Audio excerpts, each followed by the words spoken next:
오늘 이 영상을 클릭하신 여러분께 아주 무겁고도 정직한 질문 하나를 먼저 던져보며 시작하고 싶습니다. 여러분, 혹시 지금 자식 생각만 하면 가슴 한구석이 서늘해지고 며칠 밤을 뜬 눈으로 지새우며 속을 끓이고 계시지는 않습니까? 자식이라는 그 귀한 이름, 부모라는 그 숭고한 이름 아래 우리는 평생을 불꽃처럼 헌신하며 살아왔는데 정작 돌아오는 것은 텅 빈 집안의 적막함과 차가운 침묵뿐이라고 느껴져서 목이 메시는 분들이 참 많을 겁니다. 그런데 여러분, 오늘 제가 아주 아프지만 꼭 알아야 할 진실을 하나 말씀드리려 합니다.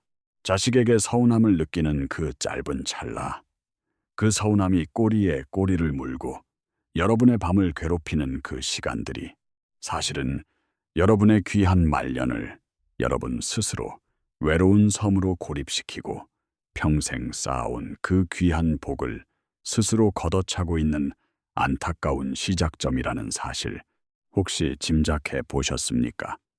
이것은 단순한 감정의 넋두리가 아닙니다. 여러분의 남은 인생, 그 소중한 말년의 운명을 완전히 어둠으로 뒤바꿔 버릴 수 있는 아주 위험한 기폭제라는 말입니다. 우리는 흔히 서운함이라는 감정을 그저 자식이 나에게 잘하지 않아서 생기는 당연한 결과라고 여깁니다. 하지만 여러분, 깊이 한번 생각해 보십시오. 그 서운함이 여러분의 가슴을 짓누를 때 지금 여러분의 모습은 과연 어떠합니까? 거울 속에 비친 여러분의 얼굴에는 수심이 가득하고 입에서는 원망과 한숨만 새어나오고 몸에서는 칙칙하고 나쁜 기운이 솟아나고 있지 않습니까? 부모의 얼굴에 그늘이 잔뜩 드리워져 있는데 어느 자식이 그 옆에 다가와 다정하게 안고 싶겠습니까? 자식에게 서운함을 느끼고 그 감정의 늪에 깊이 빠지는 순간 여러분은 여러분 스스로의 존엄한 가치를 깎아먹고 여러분의 귀한 노후를 쓸쓸함이라는 감옥 속에 스스로 가두고 있는 것입니다. 법정 스님께서는 늘 말씀하셨지요. 우리가 무엇을 내 것으로 소유하려 할 때 바로 그 순간부터 고통은 시작된다고요. 자식도, 자식의 마음도, 자식이 나에게 베풀어야 할 그 효도라는 것도 모두 여러분의 소유가 아닙니다. 그런데 여러분은 자식을 소유하려 하고 자식의 마음을 내 마음대로 조정하려 하니 거기에서부터 부모도 자식도 불행해지는 지옥이 시작되는 것입니다. 오늘 이 시간, 여러분의 귀한 말년을 지키기 위해서 여러분이 지금까지 쌓아온 그 모든 헌신이 헛되지 않도록 하기 위해서 이 서운함이라는 감정의 굴레를 어떻게 지혜롭게 벗어던질 것인지 아주 냉철하고도 따뜻한 마음으로 이야기해보려 합니다. 마음 단단히 먹고 저와 함께 끝까지 가주십시오. 오늘 이 시간이 여러분의 운명을 완전히 뒤바꾸는 소중한 전환점이 될 것입니다. 여러분, 사실 저도 잘 압니다. 여러분이 지금 겪고 있는 그 서운함이 얼마나 뼈를 깎는 고통인지 저 또한 그 마음을 깊이 헤아리고 있습니다. 명절이 되면 남들은 자식들이 찾아와서 웃음꽃이 피고 북적북적하다는데 우리 집은 왜 이렇게 고요하다 못해 적막하기만 한지 전화 한 통이 왜 그렇게 어려운지 말입니다. 며칠 전부터 사고를 끓이고 자식이 좋아하는 반찬을 몇 가지나 만들어두고 설레는 마음으로 기다렸는데 끝내 오지 않겠다는 짤막한 소식을 들었을 때 그 허탈함과 자괴감, 저도 너무나 잘 압니다. 어떤 분들은 자식 내외가 바쁘다는 핑계로 찾아오지 않는 것이 서운해서 큰 용기 내어 밥 먹으러 오라고 제안하면 그것조차 부담스러워하며 차갑게 거절하는 자식들의 목소리를 들을 때 가슴이 툭 하고 무너져 내리는 경험을 하시곤 하죠. 귀여운 손주 녀석 보고 싶어서 영상통화 한번 하자고 하면 바쁜데 왜 자꾸 그러냐는 듯 귀찮다는 듯이 대충 대답하고 툭 끊어버리는 그 모습에서 내가 이 나이 먹도록 이렇게까지 비굴하게 매달려야 하나 싶은 참담한 자괴감이 들기도 하실 겁니다. 그런데 여러분, 분명히 다시 한번 말씀드리고 싶습니다. 여러분이 그렇게 느끼는 건 여러분의 속이 좁아서가 절대 아닙니다. 여러분이 부모로서 인격이 부족해서도 아닙니다. 여러분은 그저 그 누구보다 자식을 뜨겁게 사랑했기 때문입니다. 내 모든 것을 다 줘도 아깝지 않았던 그 존재에게 내가 이만큼 사랑을 쏟았으니 나도 아주 조금은 그 사랑을 돌려받고 싶다는 그 너무나 인간적이고 당연한 욕구가 좌절되었기 때문에 가슴이 아픈 것입니다. 사랑하지 않았다면 서운하지도 않습니다. 관심이 없었다면 쳐다보지도 않았을 겁니다. 여러분이 지금 흘리는 그 눈물과 가슴의 답답함은 여러분이 평생 얼마나 뜨겁게 자식을 사랑했는지를 증명하는 가장 슬프고도 아름다운 증거입니다. 당신이 나빠서가 아닙니다. 당신이 부족해서도 아닙니다. 그저 너무나도 지극하게 사랑했기에 그 사랑이 돌아오지 않는 그 순간이 당신에게는 삶의 기반이 흔들리는 커다란 충격으로 다가오는 것입니다. 하지만 여러분, 우리가 이 마음의 병을 그대로 안고 살아가야만 하는 걸까요? 우리가 이 서운함의 뚝에서 허우적거리다가 정작 우리가 누려야 할 그 아름답고 평온한 말년을 슬픔으로 낭비해버려도 괜찮은 걸까요? 오늘 이 자리는 여러분을 탓하려는 자리가 결코 아닙니다. 여러분의 그 아픈 마음을 있는 그대로 따뜻하게 안아드리고 그 서운함이 왜 생기는지, 그리고 그것을 어떻게 지혜롭게 다루어야 여러분의 남은 인생이 꽃처럼 피어날 수 있는지를 진지하게 고민하는 시간입니다. 그러니 제 이야기를 들으며 마음껏 울어도 좋고 마음껏 화를 내도 좋습니다. 하지만 그 끝에는 반드시 여러분 스스로를 향한 위로가 있기를 바랍니다. 여러분은 그 자체로 충분히 훌륭한 부모였고 지금도 여전히 귀한 존재이기 때문입니다. 자, 이제 조금 더 깊은 곳으로 들어가 보겠습니다. 왜 우리 마음속에서는 이토록 자식에 대한 서운함이 끊이지 않고 솟아나는 걸까요? 그 핵심에는 바로 기대라는 이름의 아주 무서운 덫이 숨어 있습니다. 우리는 자식을 키우면서 무의식 중에 우리 스스로 계약서를 작성합니다. 내가 너를 이만큼 고생해서 키웠으니 너는 나중에 나에게 효도해야 해. 나를 외롭게 하지 말아야 해. 내 마음을 알아줘야 해. 이런 마음이 아주 깊숙이 여러분의 무의식 속에 자리 잡고 있는 것이죠. 여러분, 이것은 사랑이 아닙니다. 이것은 일종의 거래입니다. 내가 이만큼 주었으니 너도 그만큼 갚아야 한다는 아주 정교한 보상 심리가 우리 마음의 밑바닥에 깔려 있는 것입니다. 그런데 자식들이 여러분의 마음을 몰라주거나 여러분이 기대했던 만큼의 다정한 반응을 보이지 않을 때 여러분의 그 보상 심리는 즉각적으로 서운함이라는 감정으로 표출됩니다. 나는 이만큼 고생해서 너를 대학 보냈고 결혼시켰는데 너는 어떻게 나한테 이럴 수 있니? 여러분, 이런 마음이 들 때마다 여러분의 자식과의 거리는 한 뼘씩, 아니 한 길씩 멀어지고 있습니다. 사실 자식은 부모의 보상 심리를 먹고 자라는 존재가 아닙니다. 자식은 그들만의 고유한 인생을 살아가기 위해서 세상에 나온 독립된 영혼입니다.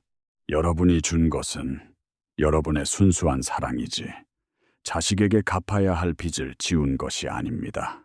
그런데 우리는 자꾸만 그 사랑을 빚으로 변질시켜서 자식의 목을 조르고 있습니다. 자식이 여러분에게 다가오지 않는 이유가 무엇인지 정녕 모르시겠습니까? 여러분이 나쁘게 대해주어서가 아닙니다. 여러분이 자꾸만 무엇인가를 기대하고 자꾸만 그들을 내 마음의 틀 안에 가두려고 하기 때문에 그 기대의 무게가 너무 무거워서 자식들이 지레 겁을 먹고 도망가는 것입니다. 여러분이 툭 던진 한마디, 왜 연락 안 하니? 나 외롭다. 너는 내가 어떻게 키웠는데? 이 한마디가 자식들에게는 얼마나 큰 압박과 감당하기 힘든 죄책감으로 다가가는지 아셔야 합니다. 그 죄책감은 결코 효도로 이어지지 않습니다. 오히려 자식은 부모를 보면 답답하고 보면 죄인 같은 기분이 드니까 자꾸만 피하게 되는 것입니다. 여러분, 지금 당장 그 기대를 내려놓으십시오. 여러분이 자식에게 거는 그 기대를 내려놓는 순간 역설적이게도 자식은 다시 여러분의 곁으로 다가올 공간을 얻게 됩니다. 여러분이 자식을 내 소유로, 내 보상의 대상으로 보지 않고 하나의 인격체로 존중하기 시작할 때, 그때 비로소 서운함이라는 독은 사라지고 진정한 사랑의 온기가 자리 잡게 될 것입니다. 그렇다면 우리는 이 미운 서운함이라는 감정이 밀려올 때 도대체 어떻게 해야 할까요? 서운함이 파도처럼 밀려올 때 우리는 아주 구체적인 연습이 필요합니다. 당장 실행할 수 있는 심리적 거리두기 기술을 제가 알려드리겠습니다. 첫째, 서운함이 목 끝까지 차올라서 자식에게 독서를 내뱉거나 원망 섞인 문자를 보내고 싶을 때 일단 무조건 멈추십시오. 그 즉시 핸드폰을 끄고 심호흡을 깊게 10번 하십시오. 여러분, 화가 머리끝까지 난 상태에서 하는 말은 100% 후회하게 되어 있습니다. 그 말은 칼이 되어 자식의 가슴을 찌르고 그 칼날은 결국 다시 여러분의 가슴으로 돌아와 깊은 상처를 냅니다. 서운함이 밀려올 때는 그 감정을 자식에게 쏟아붓지 말고 종이에 글로 적어보십시오. 내가 지금 왜 서운한지, 나는 무엇을 기대했는지, 나는 지금 어떤 마음인지 온전히 적어서 그 종이를 잘게 찢거나 불태워 버리십시오. 그것은 자식에게 하는 것이 아니라 여러분의 마음속에 쌓인 독을 안전하게 배출하는 과정입니다. 둘째, 자식의 입장을 역으로 생각해보는 연습을 하십시오. 여러분이 자식을 사랑했던 만큼 자식도 지금 자기 인생의 무게를 짊어지고 사느라 얼마나 힘들겠습니까? 지금 이 시대의 자식들은 부모님 세대보다 더 치열하고 외롭게 살아가고 있습니다. 자식은 여러분을 미워해서 연락 안 하는 게 아닙니다. 자기 앞가림 하느라, 자기 가정을 지키느라 하루하루 살아내는 것만으로도 벅차서 부모를 돌아볼 여유가 없는 것입니다. 그들의 입장에서 한번 생각해 보십시오. 아, 우리 자식도 참 힘들게 살고 있구나. 내가 짐이 되어서는 안 되겠구나. 이런 마음이 생기면 서운함은 자연스럽게 연민으로 바뀝니다. 셋째, 오늘 당장 나를 위해 할 일 리스트를 작성하십시오. 여러분의 인생은 자식의 인생이 아닙니다. 자식이 여러분의 노후를 책임져 주기를 기다리지 마십시오. 여러분 스스로 여러분의 하루를 즐겁게 만드는 법을 찾으십시오. 좋아하는 취미를 배우든 동네 산책을 하든 건강을 위해 운동을 하든 여러분이 행복해지면 자식에 대한 집착은 저절로 줄어듭니다. 부모가 즐겁게 사는 모습을 보면 자식은 안심하고 더 다정하게 다가옵니다. 여러분 스스로 여러분의 주인이 되십시오. 여러분의 귀한 말년을 오직 자식의 전화 한 통에 매달려 보내기에는 여러분의 남은 세월이 너무나 아깝지 않습니까? 작은 변화, 그 작은 마음의 이동이 여러분의 인생을 지옥에서 천국으로 바꿀 수 있습니다.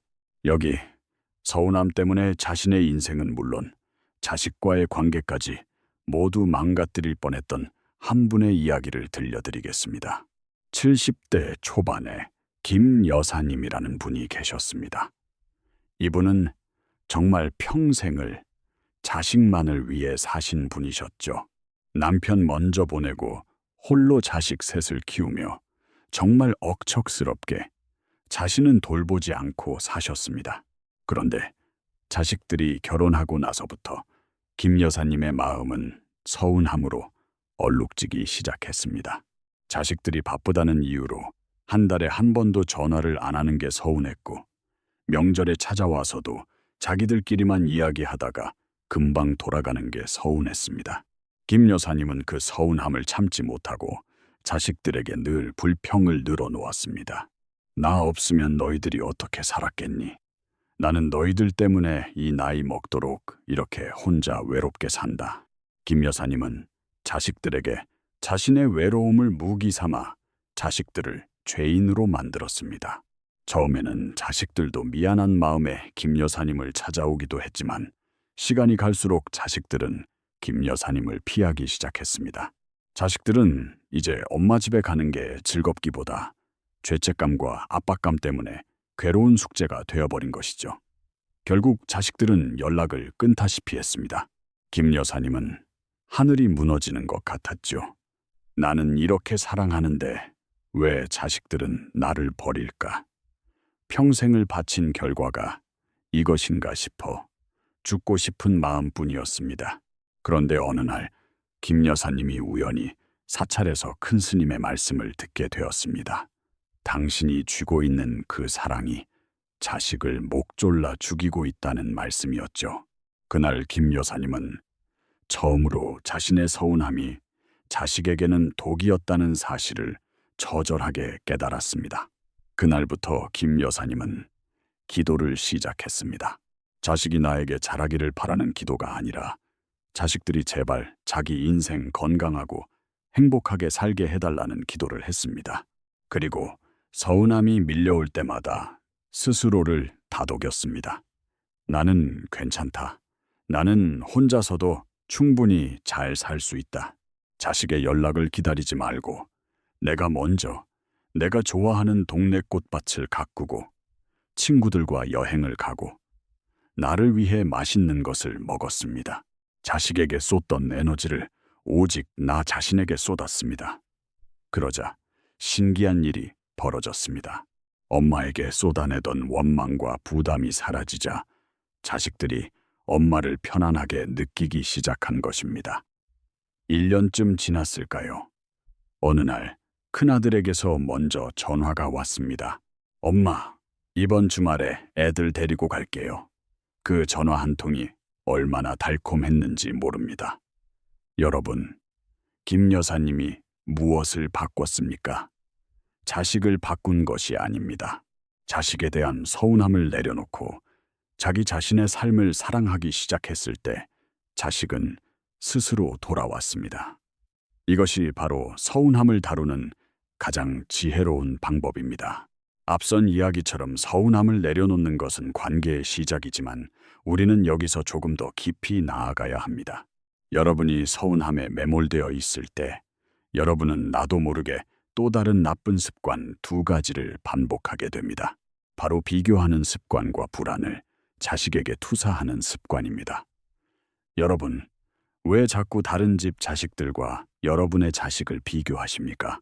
누구 집 아들은 대기업에 다니고 연봉이 얼마라는데 누구 집 딸은 효도를 잘해서 매달 용돈을 드린다는데 왜 우리 자식은 이 모양일까?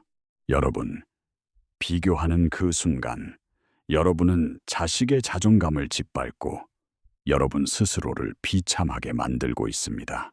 자식은 여러분이 비교 대상을 삼으라고 내놓은 인형이 아닙니다. 자식마다 각자의 속도가 있고 각자의 삶의 궤적이 있습니다. 비교하는 부모 밑에서 자란 자식은 결코 행복할 수 없으며 부모에 대한 존경심도 생길 수 없습니다. 그리고 또 하나, 여러분의 노후에 대한 불안을 왜 자꾸 자식에게 투사하십니까?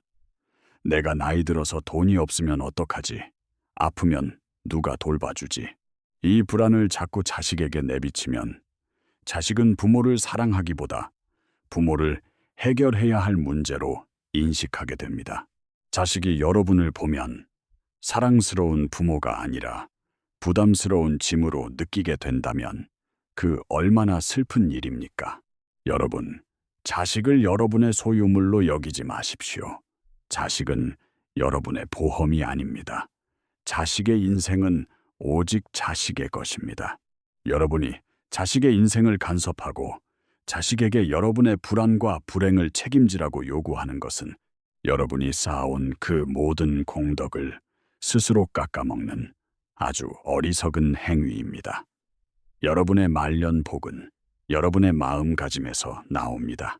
자식의 삶을 그저 있는 그대로 존중하고 자식이 비록 여러분이 원하는 길로 가지 않더라도 그저 묵묵히 응원해 주십시오. 자식의 인생을 존중하는 것이 역설적으로 부모의 존엄을 지키는 길입니다. 자식이 잘나서 효도하는 것이 아니라 여러분이 부모로서의 격을 갖추고 자식을 하나의 인격체로 존중할 때 자식은 스스로 부모의 품으로 돌아옵니다. 여러분은 여러분의 남은 생을 자식의 평가에 맡기지 마십시오. 여러분 스스로 당당한 부모가 되십시오. 그래야 자식도 여러분을 더 존경하고 사랑할 수 있습니다. 지금 당장 비교하는 마음을 버리고 불안을 자식에게 전가하지 마십시오. 그게 바로 여러분의 복을 지키고 자식과의 관계를 살리는 가장 위대한 길입니다. 이제 우리가 왜 이토록 서운함에 괴로워하는지 그 근본적인 철학적 해답을 찾아보려 합니다. 법정 스님께서는 늘 무소유를 강조하셨습니다. 무소유란 단순히 아무것도 가지지 말라는 뜻이 아닙니다. 내 것이라고 하는 그 집착을 버리라는 것입니다. 자식도 자식의 마음도 내 것이라는 집착을 버릴 때 우리는 진정으로 자유로워질 수 있습니다. 여러분이 자식에게 서운함을 느끼는 것은 자식이 여러분의 소유물이라고 생각하기 때문입니다. 내 자식이니까 내 말을 들어야 하고 내 자식이니까 나를 챙겨야 한다고 생각합니다. 그 소유의 관념이 여러분을 괴롭히고 자식을 괴롭히는 것입니다. 부모와 자식은 아주 가까운 관계이지만 근본적으로는 서로 다른 영혼입니다. 각자의 업에 따라 이 세상에 태어난 것이고 부모와 자식이라는 인연으로 잠시 함께하는 것입니다. 스님께서는 자식을 하나의 손님이라고 생각하라고 하셨습니다. 잠시 우리 곁에 머물다가 자신의 길로 떠나가는 손님에게 우리는 최선을 다해 대접하고 떠나갈 때는 기쁘게 보내주어야 합니다. 그런데 우리는 손님을 붙잡아 두려 하고 손님에게 나를 위해 살라고 강요하고 있으니 그 손님이 불편해서 떠나지 않겠습니까? 자식을 내 마음대로 하려고 하지 마십시오. 자식의 인생에 간섭하지 말고 자식의 마음을 소유하려 하지 마십시오. 서운함이라는 그 감정조차도 하나의 구름처럼 지나가는 것임을 깨달으십시오. 서운함이 찾아오면 내가 또 자식에게 집착하고 있구나. 내가 또 손님을 주인으로 만들려 하고 있구나. 이렇게 스스로를 바라보십시오. 그저 관조하십시오. 그러면 그 서운함은 거센 파도가 아니라 잔잔한 물결이 되어 스르르 사라질 것입니다. 진정한 사랑은 집착이 아니라 놓아줌입니다. 자식을 놓아줄 때 자식은 비로소 진정한 부모의 사랑을 느끼고 스스로 부모에게 다가와 손을 잡게 됩니다. 법정 스님의 말씀처럼 우리는 모두 이 세상에 홀로 왔다가 홀로 가는 존재입니다. 자식도 마찬가지입니다. 그 짧은 인연 속에서 우리는 서로에게 상처를 주지 않고 서로의 영혼을 자유롭게 해주어야 합니다. 서운함을 버리고 그 자리에 감사함을 채우십시오. 나를 부모로 선택해준 것만으로도 감사하고 건강하게 자기 인생 잘 살고 있는 것만으로도 감사하십시오. 그 감사함이 여러분의 영혼을 평화롭게 하고 여러분의 말년을 복된 길로 인도할 것입니다. 이것이 우리가 가야 할 길입니다. 여러분, 긴 시간 제 이야기를 들어주셔서 감사합니다. 오늘 이 시간이 여러분의 마음속에 쌓여있던 서운함이라는 독을 씻어내고 새로운 빛을 채우는 계기가 되었기를 바랍니다. 서운함은 여러분의 것이 아닙니다. 자식의 문제도 아닙니다. 그것은 그저 여러분이 너무 많이 사랑했기에 그 사랑을 잘못된 방식으로 표현하려 했던 찰나의 흔적일 뿐입니다. 오늘부터 그 서운함을 내려놓으십시오. 자식이 여러분을 행복하게 해주기를 기다리지 마십시오.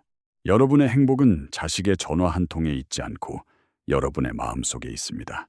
여러분의 귀한 말년을 오직 서운함과 원망으로 채우기에는 여러분의 남은 생이 너무나 아름답습니다. 오늘부터는 자식에게 연락을 할 때도 서운함을 앞세우지 말고 그저 잘 지내니, 건강해라, 고맙다 이 한마디를 먼저 해보십시오. 여러분이 먼저 바뀌면 세상은 반드시 그에 응답합니다. 자식도 여러분의 그 평온한 마음을 느끼고 반드시 여러분에게 따뜻한 온기로 돌아올 것입니다. 여러분은 충분히 가치 있는 분들입니다. 지금까지 자식을 위해 살아온 그 헌신은 결코 사라지지 않고 여러분의 영혼 속에 아름다운 향기로 남아 있습니다. 이제는 그 향기를 자식에게 강요하지 말고 여러분 스스로 누리며 살아가십시오. 여러분의 노후가 외로움이 아니라 풍요로움으로, 원망이 아니라 감사함으로 가득 차기를 진심으로 기원합니다. 혹시 오늘 영상이 여러분의 마음을 조금이라도 가볍게 해주었다면 옆에서 비슷한 고민으로 힘들어하고 있는 소중한 친구분들에게 이 영상을 꼭 공유해 주십시오. 우리의 서운함을 나누면 반이 되고 우리의 깨달음을 나누면 2배가 됩니다. 함께 지혜로운 부모가 되어 함께 행복한 노후를 맞이합시다. 아직 구독하지 않으셨다면 구독 버튼을 눌러주시고 앞으로도 여러분의 인생 후반전을 더욱 빛나게 할 지혜로운 이야기를 함께 나누어 갑시다. 여러분의 오늘 하루가 그리고 여러분의 귀한 남은 말년이 그 어떤 꽃보다 아름답게 피어나기를 두 손 모아 기도하겠습니다. 감사합니다.